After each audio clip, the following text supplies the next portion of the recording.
Hakuna mashaka. Kuna mtu unataka? Kuna mtu anataka afungwe hapo. Wewe nikaangalia msimamo umekaaje. Anayeongoza au aliyepo chini yake? Sasa nikiangalia msimamo ndo nitaombea nani afungwe. Sio tu yoyote. So lazima uangalie msimamo kwanza, kwa sababu unaweza ukamwambia mtu dua kumbe ushindi wake unakuathiri. Kwa hiyo niangalie msimamo, nipige hesabu zangu vizuri hapo.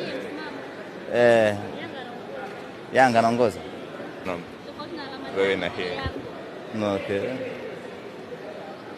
Azam ana mechi nyingi. Azam ana mechi nyingi lakini yuko wangapi Azam? Wapo unaangalia nani kumwombea? Hapa wacha niangalie nani wa kumwombea. Hapa soko. Sina shida naye sababu sinajua ndamshusha tu. Ndamshusha. Mimi? Okay, kwa Azam amenekea kauzibi hapo juu Sawa. Kila la heri. Asante sana. Mtu lazima afya hapo.